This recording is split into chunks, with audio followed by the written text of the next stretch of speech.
Tuar Kola was only 3 months old when his mother was driven out of a second marriage. When her husband died, she subsequently married her late husband's brother as custom demanded. But there was a part of the Brefo custom that forbade her from first giving birth to a boy in her second marriage in that family.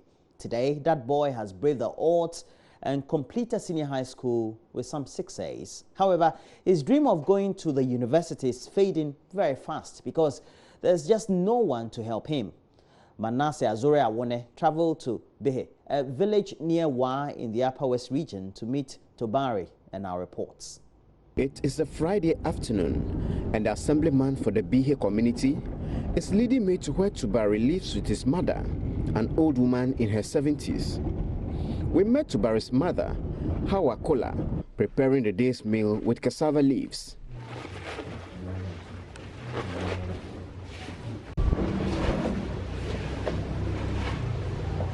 This is a deprived village, but where Tuar and his mother live is even more deprived. Tuar sleeps on an uncemented floor with a mat, and there is no window or door to this room. The house was built through a communal labor.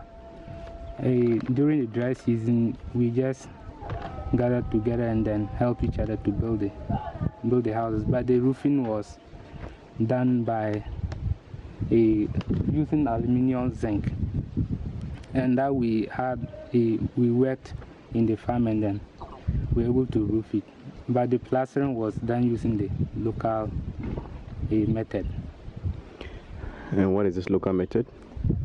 They mix a fine sand together with the cow dung, and then some herbs that they use so that it will be able to stick to the wall.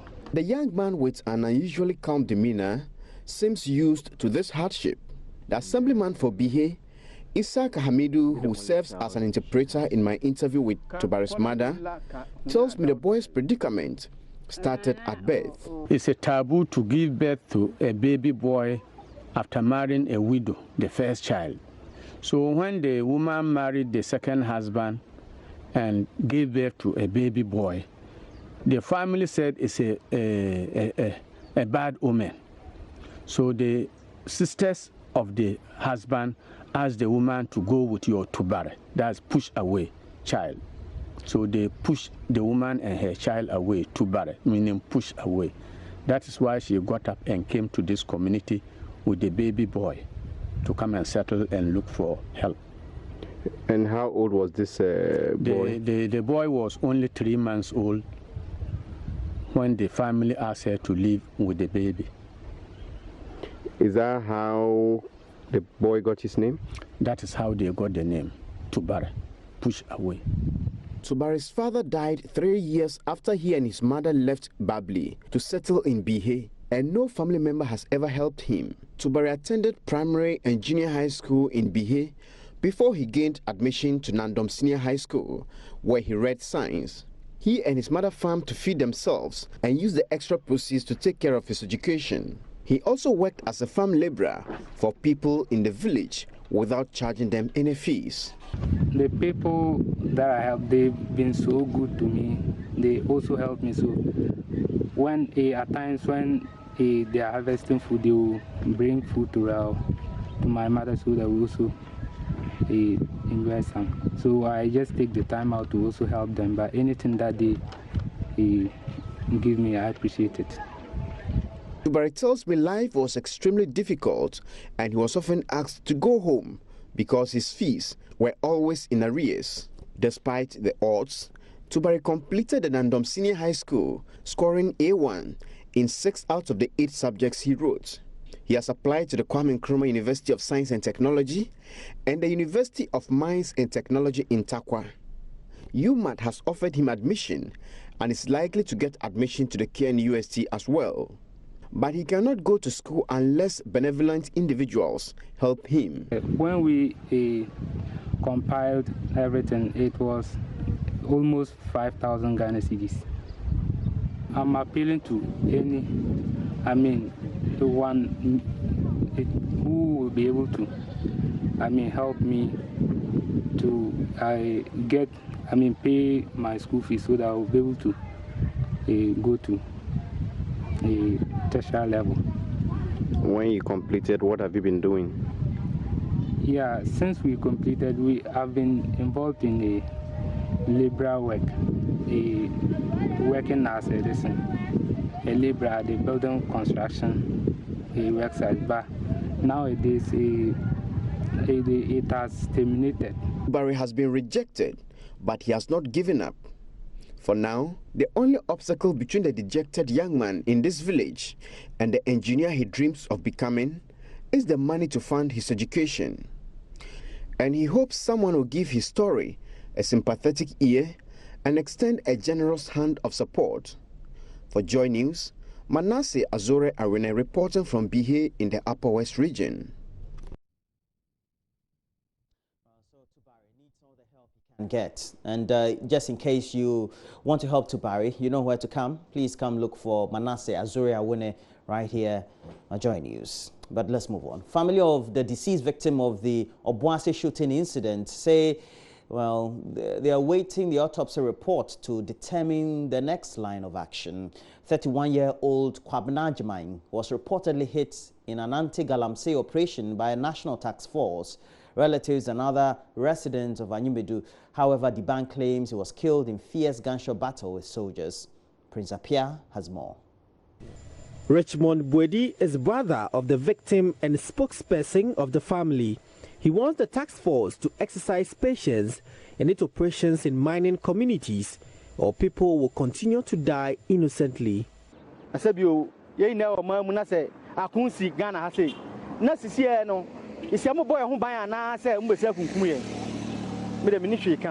they here to protect us or kill us?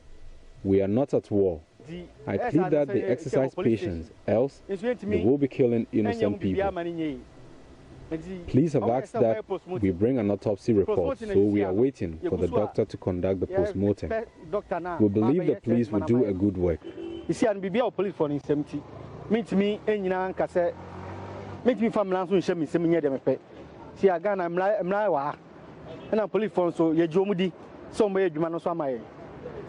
Both family and residents debunk claims the 31-year-old man Kwabena Ajimai was killed in heated gunshot battle with the task force. Meanwhile, the incident has left residents in the mining community in fear and panic. Many people say they cannot go to their farms lest they are mistaken for and shot as Galamsey operators. After government ban on Galamsey activities, discussions have been rife on the need to provide alternative livelihood for them. Some of the residents whose only hope is farming are contemplating how to survive. People have farms. We cut the old trees in them and sell as firewood for bread sellers. That is the work most of us do now. But we are afraid to go to the farm because you could be mistaken for mining and killed. The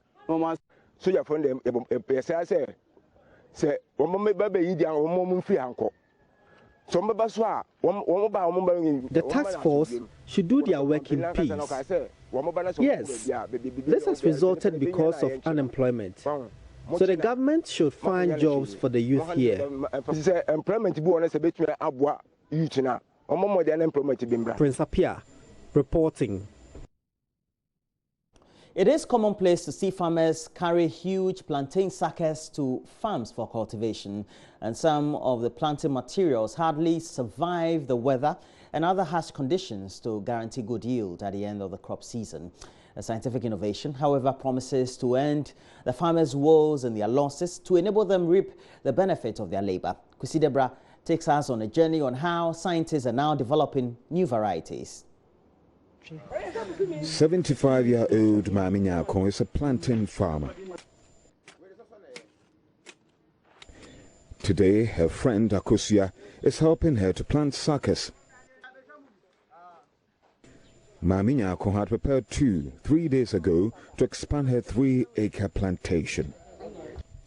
This sucker, for instance, is expected to bring forth 4 new plants. It takes 6 to 7 months to mature, she says. I can get 6 to 8 new plants from a sucker.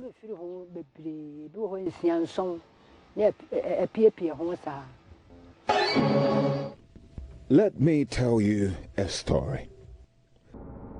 There lived a king who used to feed only his subjects living in his castle. They grew strong and his castle became mighty. Just around his castle were very poor people who were deprived of nourishment and therefore lacked strength. One day, mercenaries stormed the seat of his authority and killed occupants of his castle together with him.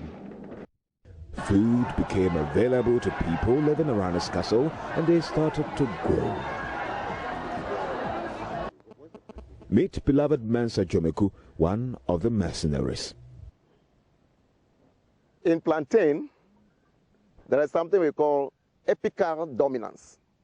There is a hormone at the growing point which will not allow other daughter suckers to come while the mother is growing. So what we do is that we want to suppress that apical dominance.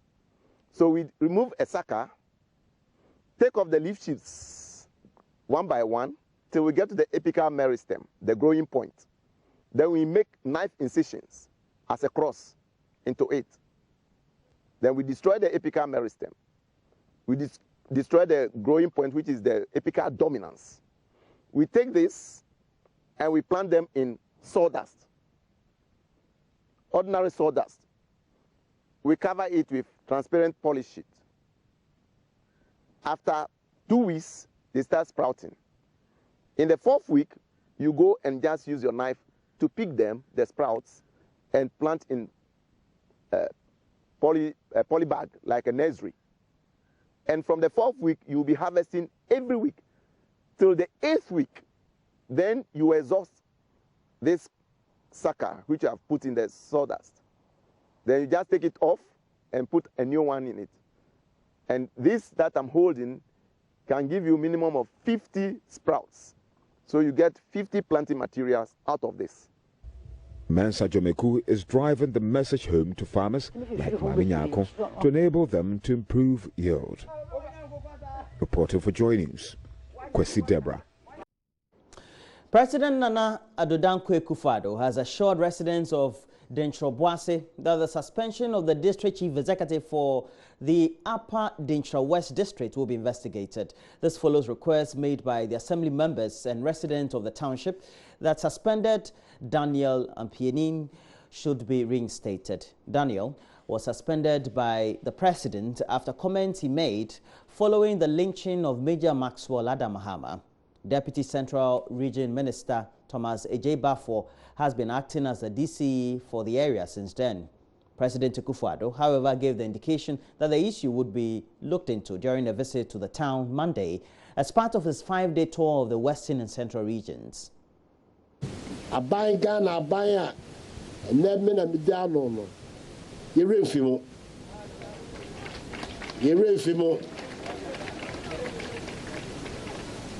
Papa yashishia enam kwaso be nyina say free senior high school ba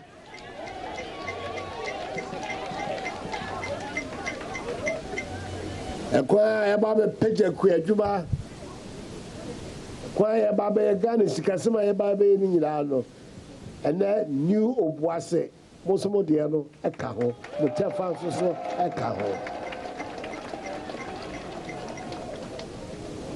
me seven wa me buy say me ba na magana fo nyina hu say de si ya no akama koma papa eya me ye say me breso bibi say bitumi asi wo man me nanso yo nyakopo a hye no de ye hu hwe ye and Baba said, "Baby say, Mama, you hope you our Ghana. Let it be the last time we see such an event in our country. Ghana, I did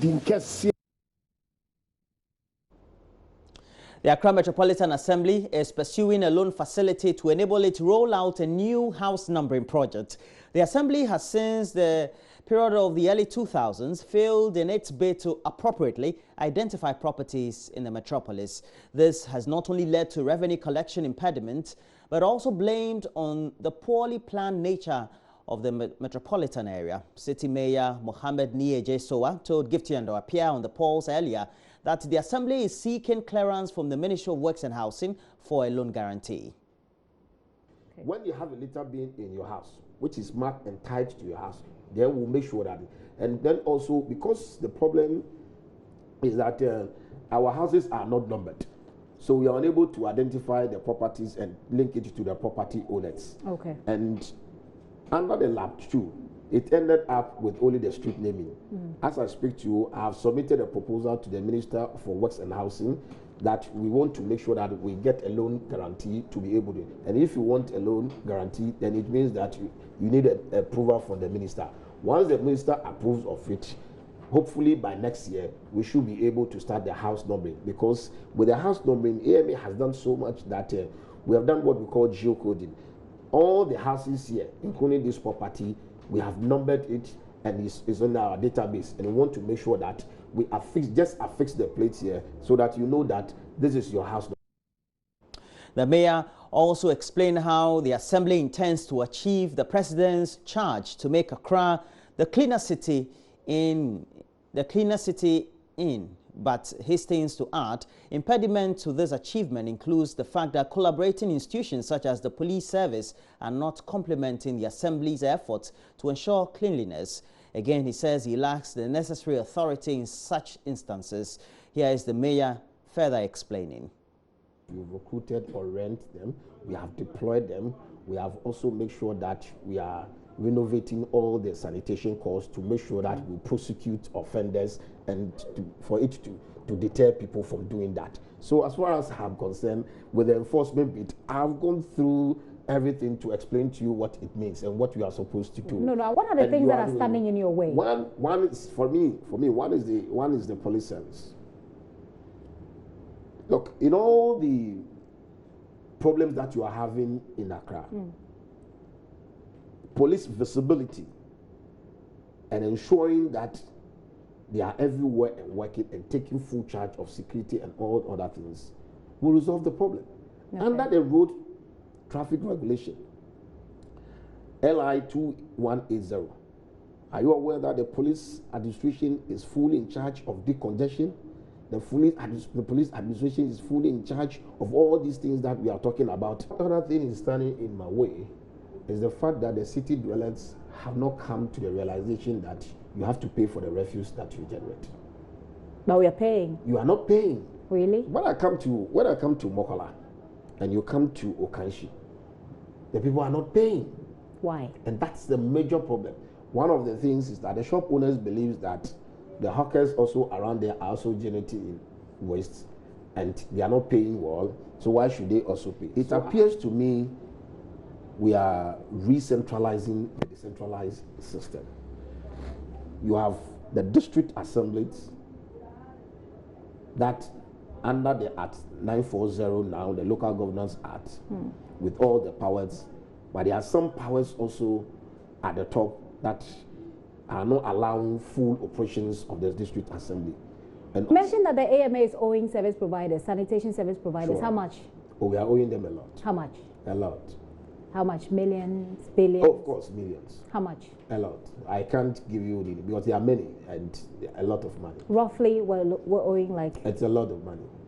How are you going to pay? Well, we have to pay from, sometimes we have, I'm discussing it with the Minister for Local Government to also assist us. Okay. But we indeed have to pay from our own resources that we generate. Well, that'll be it for the latest news updates we have.